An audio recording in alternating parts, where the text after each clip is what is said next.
হ্যাঁ ফ্রেন্ড, অনেকে ফেসবুকের মনিটেশনের স্টার অপশনটা বোঝে না, যে স্টারটা অ্যাকচুয়ালি কি, কিভাবে স্টার আমি পাবো, আর কিভাবে আমি স্টার থেকে টাকা আর্নিং করব। সেই জিনিসটা আপনাদেরকে ক্লিয়ার করব আজকে। আপনাদের আপনাদেরকে জাস্ট প্রোফাইলে যাওয়ার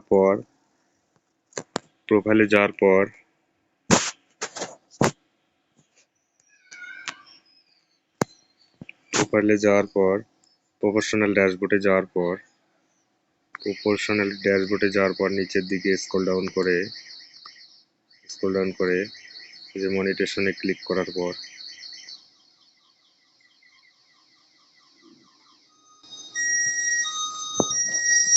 এই যে স্টার আমি সেটআপ পেয়েছি।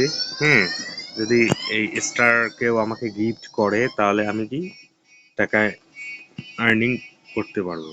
তো স্টারটা কি, স্টারটা থেকে কিভাবে আর্নিং হয় সেই জিনিসটা আপনাদেরকে দেখাবো। আমি আমার প্রোফাইলে কোনো ভিডিও যদি ছাড়ি, সেই ভিডিওটা যদি কেউ পছন্দ করে, সেই ভিডিওটার দরুন, হ্যাঁ, কেউ যদি পছন্দ করে সেই ভিডিওটা, ঠিক আছে, সেই ভিডিওটার দরুন যদি আমাকে কেউ গিফট করে, আপনাদেরকে দেখাই, জাস্ট একটু ওয়েট করুন।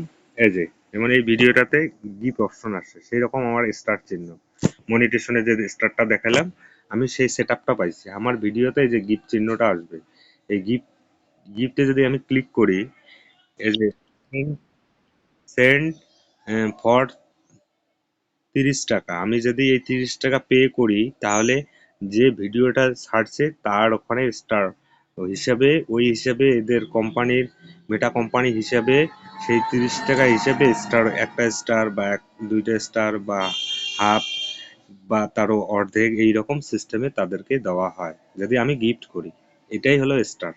তাছাড়া স্টারে কেউ যদি তোমাকে গিফট করে তবেই তুমি আর্নিং করতে পারবা। তাছাড়া কোম্পানি, মেটা কোম্পানি বা ফেসবুক থেকে তোমাকে কোনো টাকা পয়সা দেওয়া হবে না। কেউ যদি আমার ভিডিও দেখে খুশি হয়ে আমাকে গিফট করে তাহলেই আমি আর্নিং করতে পারবো। এই জন্য স্টার সেটআপটা দেওয়া থাকে।